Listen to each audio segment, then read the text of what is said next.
بسم اللہ الرحمن الرحیم الصلاۃ والسلام علیک یا سیدی یا رسول اللہ وعلی علیک و اصحابک یا نور اللہ اللہم صلی علی محمد و آل محمد۔ پچھلی کچھ ویڈیو میں ایک بہن کی روحانی خوابوں کی داستان، روحانیت کے سلسلے، آپ صلی اللہ علیہ وآلہ وسلم کی اہل بیت کی توجہ، محبت، نذر کرم کی جو داستان ہے، جرنی ہے، وہ شیئر کی جا رہی تھی۔ تو کنٹینیو کرتے ہیں اسے۔ آگے مزید بتاتی ہیں کہ الحمدللہ میں درود شریف پڑھتی رہی اور درود پاک کے ورد میں اضافہ کیا، پانی پر دم کر کے پیا، تو 2 دنوں میں ٹھیک ہو گئی، اللہ کا شکر ہے۔ پھر میرے ذہن میں خیال آیا میں مدینہ میں ہمیشہ کے لیے کیسے رہوں گی، مجھے اجازت کیسے ملے گی، کوئی نہیں رہنے دے گا۔ تو میں نے سوچا اگر میری وہاں کسی عرب سے شادی ہو جائے تو پھر تو میں رہ سکتی ہوں، لیکن خاموشی سے درود پڑھتی رہی، کوئی خاص نہیں، مختلف سیغے۔ ایک دن میں نے خواب دیکھا میرا سارا خاندان ایک بس میں سوار ہو کر کربلا جا رہا ہے۔ وہاں پہنچ کر ایک میدان ہے، ریت کا میدان، میں چند خواتین بیٹھی ہوتی ہیں وہاں پر، اور ایک عورت ان سب کو بتا رہی ہوتی ہے کربلا کا واقعہ کیسے پیش آیا۔ جب ہم لوگوں کو دیکھتی ہے وہ عورت تو رک جاتی ہے، میری امی کے پاس آتی ہے اور ان عورتوں سے مخاطب ہوتے ہوئے کہتی ہے یہ وہ عورت ہے جس نے کہا تھا میری بیٹی کو اللہ شفا دے تو وہ کربلا لے آئے گی۔ اب اس کی بیٹی بالکل ٹھیک ہے اور یہ اسے یہاں لے آئی ہے۔ پھر میری طرف دیکھتی ہے، پھر وہاں ایک اور لڑکی بیٹھی ہوتی ہے، وہ وہاں سے اٹھتی ہے تو میں اس کے پیچھے پیچھے جاتی ہوں، سلام کرتی ہوں اور باتیں کرتے ہوئے ہم دونوں چلتے جاتے ہیں۔ ایک درخت کے نیچے جا کر میں اسے کہتی ہوں فلاں مرد تمہارے بارے میں یہ سوچتا ہے، سچ کہتی ہوں۔ اسے غصہ آ جاتا ہے، وہ چیختے ہوئے کہتی ہے وہ ایسا کیسے کہہ سکتا ہے، اسے شرم نہیں آتی۔ وہاں موجود سارے لوگ ہماری طرف متوجہ ہوتے ہیں، دیکھنے لگتے ہیں۔ ان لوگوں کو اس طرح دیکھتے ہوئے میں شرمندہ ہوتی ہوں۔ لوگ آگے پیچھے ہوتے ہیں تو انہیں میں ایک لڑکا بیٹھا ہوتا ہے، سپاہی، اس کی ایک ٹانگ زخمی ہوتی ہے، یعنی وہ سپاہی ہوتا ہے، اس کی ایک ٹانگ زخمی ہوتی ہے، چہرے پر بھی کچھ زخم ہوتے ہیں، وہ میری طرف دیکھ رہا ہوتا ہے۔ میں بالکل ہلکا سا اسے دیکھتی ہوں، پھر نظر جھکا لیتی ہوں۔ اتنے میں میرے گھر والے آتے ہیں اور کہتے ہیں چلو اس طرف میوزیم ہے، وہاں پرانے دور کی کچھ چیزیں ہیں، وہ دیکھتے ہیں۔ وہاں جاتے ہیں تو ایک عورت رو رہی ہوتی ہے، سب لوگ اسے دیکھ کر اس سے ہمدردی کرتے ہیں۔ میں دیکھتی ہوں تو کہتی ہوں یہ جھوٹ بول رہی ہے، یہ جو ہے غلط بیانی کر رہی ہے، یہ عورت غلط ہے۔ یہ میں خود کو کہتی ہوں دل میں۔ وہ عورت میری طرف دیکھتی ہے تو میرے پیچھے بھاگتی ہے، میں بھاگنے لگتی ہوں، بہت دوڑتی ہوں۔ شاید وہ کوئی جن ہوتی ہے، شاید انسان نہیں ہے، کیونکہ وہ اڑ بھی سکتی ہے۔ میں گر جاتی ہوں، وہ میرے قریب آتی ہے، میں ڈر جاتی ہوں۔ پھر مجھے خیال آتا ہے میں کربلا آئی ہوئی ہوں، امام حسین علیہ السلام کو آواز دیتی ہوں کہ مجھے اس سے بچائیں۔ وہ عورت غائب ہو جاتی ہے۔ میں دوبارہ اٹھتی ہوں اور بھاگتی ہوں، بھاگتے بھاگتے غار میں چلی جاتی ہوں جو تھوڑا سا تنگ ہوتا ہے۔ جیسے جیسے آگے جاتی ہوں وہاں لوہے کی سلاخیں ہوتی ہیں دروازوں کی صورت میں۔ میں کہتی ہوں اب میں پھنس گئی، یہ بند ہے، میں یہاں سے باہر کیسے نکلوں؟ لیکن قریب جاتی ہوں تو وہ خود ہی راستہ کھل جاتا ہے۔ لیکن ایک جگہ وہ عورت پھر مجھے پکڑ لیتی ہے اور مجھے مارنے لگتی ہے۔ میں آنکھیں بند کر لیتی ہوں اور چلاتے ہوئے امام حسین رضی اللہ تعالیٰ عنہ کو پکارتی ہوں۔ ان کا نام سن کر وہ پھر غائب ہو جاتی ہے۔ لیکن میں جب آنکھیں کھولتی ہوں تو ایک بہت بڑے درخت کے نیچے کھڑی ہوتی ہوں۔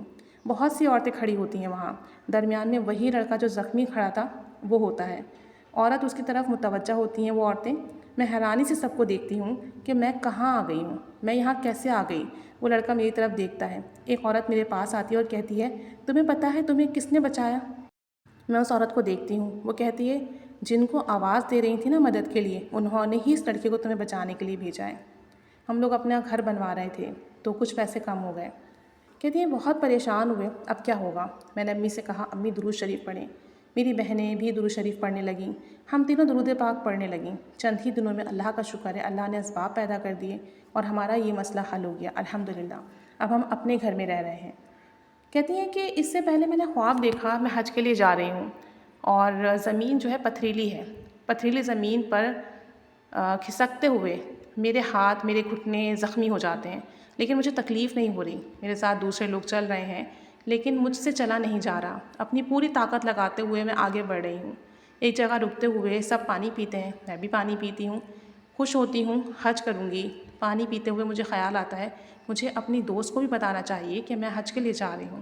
پھر میں اسے کال کر کے بتاتی ہوں۔ مزید کہتی ہیں کہ چند دنوں پہلے میرے دوست نے کہا ہم دونوں مل کر سادات کے گھر جائیں گے اور ان کی خدمت کریں گے۔ میں نے کہا میں تو مدینے جانا چاہتی ہوں۔ انہوں نے کہا آپ استخارہ کریں، کیا جواب آتا ہے؟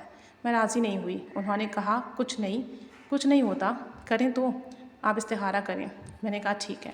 وہ کہتی ہیں کہ جب سے میں نے درود شریف پڑھنا شروع کیا ہے تب سے میرا دل سنبھل گیا ہے، اب وہ پہلے کی طرح بے صبری نہیں ہوتی۔ کہتی ہے میں ایک بار فجر پڑھ کر سوئی تو خواب دیکھا چند دنوں پہلے میں اپنی فیملی کے ساتھ عمرے کے لیے جا رہی ہوں۔ ہم لوگ دور ہی گاڑی سے اتر جاتے ہیں اور پیدل چلتے ہوئے آگے جاتے ہیں۔ ہمارے پاس سے ایک قافلہ گزرتا ہے جس میں سارے لڑکے ہوتے ہیں، ایک جیسا لباس پہنا ہوتا ہے، سب نے ایک طرف ہو کر وہ چل رہے ہوتے ہیں اور دوسری طرف ہم لوگ آگے جا کر چل رہے ہوتے ہیں۔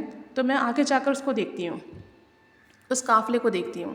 سڑک کے کنارے اسی قافلے کے کچھ لڑکے مردہ حالت میں پڑے ہوتے ہیں، جیسے اکثر عمرہ کے دوران لوگوں کی وفات ہو جاتی ہے۔ کہتی ہیں ہم آگے بڑھتے ہیں، ایک بزرگ عورت روڈ پر چل رہی ہوتی ہے۔ میں کہتی ہوں یہ روڈ کیسے کراس کریں گے؟ میں ان کے پاس جاتی ہوں اور کہتی ہوں آپ کو کہاں جانا ہے؟ میں چھوڑ آتی ہوں۔ پاس ہی ان کا گھر ہوتا ہے، وہاں انہیں چھوڑتی ہوں، پھر ہم لوگ آگے جاتے ہیں تو وہاں ہمارے سارے خاندان والے اکٹھے ہوتے ہیں، سب گلے ملتے ہیں، ہمیں مبارکباد دیتے ہیں اور خدا حافظ کرتے ہیں۔ ہم آگے چلتے ہیں تو پیر مہر علی شاہ کا مزار آتا ہے، وہاں سیڑھیوں سے 2 حبشی عورتیں اتر رہی ہوتی ہیں۔ میں انہیں دیکھ کر بہت خوش ہوتی ہوں اور بھاگ کر ان کے ہاتھ پکڑ لیتی ہوں، ان کا ہاتھ چومتی ہوں۔ وہ کہتی ہیں تم یہ کیا کر رہی ہو؟ میں روتے ہوئے کہتی ہوں کہ آپ کو نہیں پتہ ہمارے حضور صلی اللہ علیہ وآلہ وسلم کی کچھ صحابیات حبشہ سے تھیں، آپ ہی کی طرح میں نے آپ کو دیکھا تو ان کی یاد آ گئی۔ وہ مسکراتی ہیں، پھر وہ بھی میرے ہاتھ چومتی ہیں اور کہتی ہیں تمہارے ہاتھ کتنے خوبصورت ہیں۔ پھر میں آگے جاتی ہوں، پیر مہر علی شاہ کے مزار پر جاتی ہوں، وہاں میری دادی اور کچھ خواتین یاسین شریف پڑھ رہی ہوتی ہیں۔ میں بیٹھ جاتی ہوں اور کہتی ہوں میں بھی پڑھ لیتی ہوں، لیکن پھر سوچتی ہوں وہ تو میں نے صبح پڑھی تھی، اب درود شریف پڑھتی ہوں۔ کہتی ہیں اس میں بھی تو حضور صلی اللہ علیہ وآلہ وسلم کا ذکر آتا ہے، آپ کی آل کا ذکر آتا ہے۔ یہی پڑھتے ہوئے میں باہر آ جاتی ہوں۔ باہر آ کر میں میدان عرفات کی طرف چلی جاتی ہوں، وہاں کچھ لوگ کھانے کی چیزیں کھا کر کچرا نیچے پھینک رہے ہوتے ہیں، ساتھ 2 صفائی کرنے والے کھڑے ہوتے ہیں اپنے موبائل میں مگن۔ میں انہیں کہتی ہوں کہ یہاں صفائی کرو، اتنی مقدس جگہ کو گندہ کر رہے ہیں یہ لوگ۔ وہ کہتے ہیں ہم نہیں کر رہے۔ کہتی ہیں میں دیکھتی ہوں میرے سامنے عرفات کی پہاڑی ہے اور اس پر وہی لڑکا کھڑا ہے جو پہلے خواب میں آیا تھا سپاہی کے روپ میں۔ اس نے سفید عربوں والے کپڑے پہنے ہوئے ہیں، مجھے اس طرح صفائی والوں کے ساتھ لڑتا دیکھ کر مسکرا رہا ہے۔ اس کے ہاتھ میں کوئی شاپر ہے شاید جو جان بوجھ کر وہ نیچے پھینکنے لگتا ہے، لیکن جب صفائی والوں کو کہتی ہوں کہ یہ صاف کرو تو وہ کہتے ہیں کہ ہم نہیں کر رہے۔ میں کہتی ہوں ٹھیک ہے پھر میں اور زیادہ کچرا پھیلاؤں گی تاکہ تمہیں صاف کرنا پڑے۔ تو وہ دونوں صفائی والے بھاگ کر سب اٹھانے لگتے ہیں اور وہ لڑکا جو شاپر نیچے پھینک رہا ہوتا ہے جلدی سے اٹھا لیتا ہے۔ اس کو اس طرح کرتے دیکھ کر میں ہنستی ہوں، بہت زیادہ وہ ناراض ہو جاتا ہے اور ایک طرف چلنے لگتا ہے۔ میں اس کے پیچھے جاتی ہوں اور کہتی ہوں کیا ہوا؟ وہ عربی میں مجھ سے کچھ کہتا ہے، بات نہ کرو مجھ سے۔ میں خاموش ہو جاتی ہوں۔